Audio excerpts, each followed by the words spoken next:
So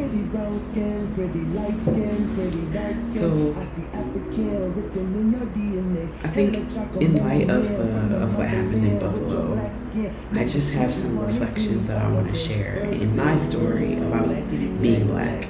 So first of all, I want to talk about the first time I realized that I was black and it meant something like outside of the world of my family, the world that I was born into and that I knew. So when I was in kindergarten, we lived in a rural upstate New York where it was basically all white.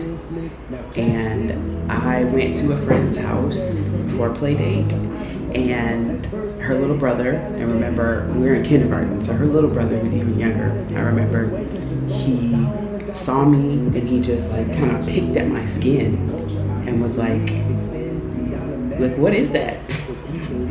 And I started crying, and I just remember my classmate's mom just like she held me and she rocked me. I cried so hard because looking back on it, of course I had seen white people.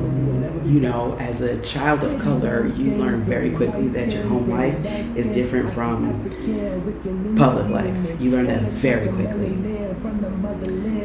But when it first hit me and impacted me in kindergarten, it hit me so hard because it didn't feel like, oh, there's just a difference. It felt like there's a difference and that means something. And it wasn't a positive interaction. And in my small mind, it hurt to not belong, to not feel like I belong. Well, the second thing that I want to talk about in relation to recognizing my blackness is when I first, again, outside of my kind of family unit, when I first, I think was able to really celebrate being black. And that wasn't until I went away to college. So in the previous video, I talked about growing up in a a completely white rural community in upstate New York where the people were nice, but they weren't very aware and they promoted unhealthy racial attitudes, is what I will say.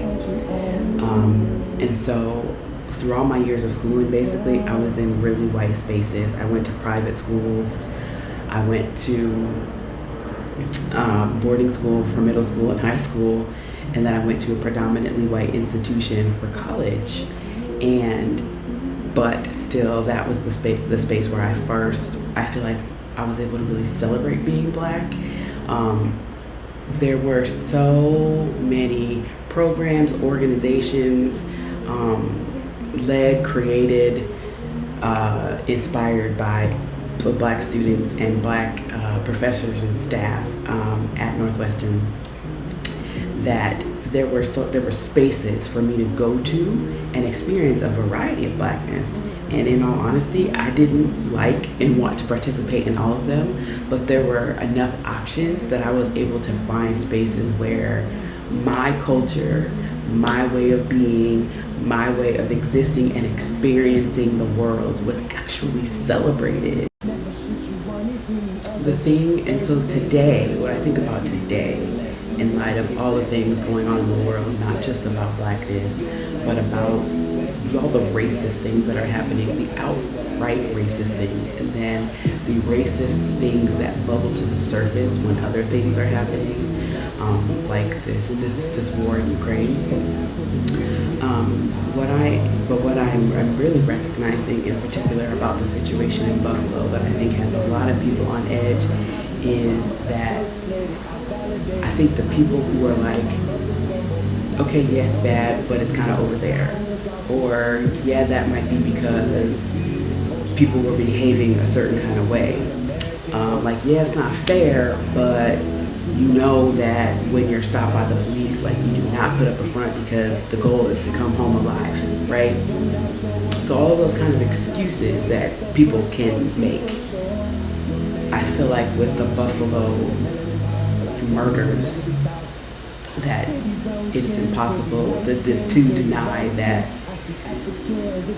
there's just kind of a fear of being dark skinned and being in this world, particularly in the US, that you just living in your skin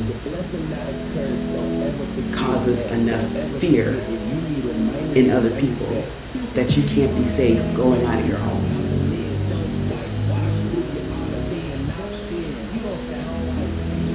Right? So it's not about your class, your job, your level of education, where you live, how compliant you were, how well you can assimilate into dominant culture. Literally, grocery shopping and being dark-skinned is a reason to fear going out of your house.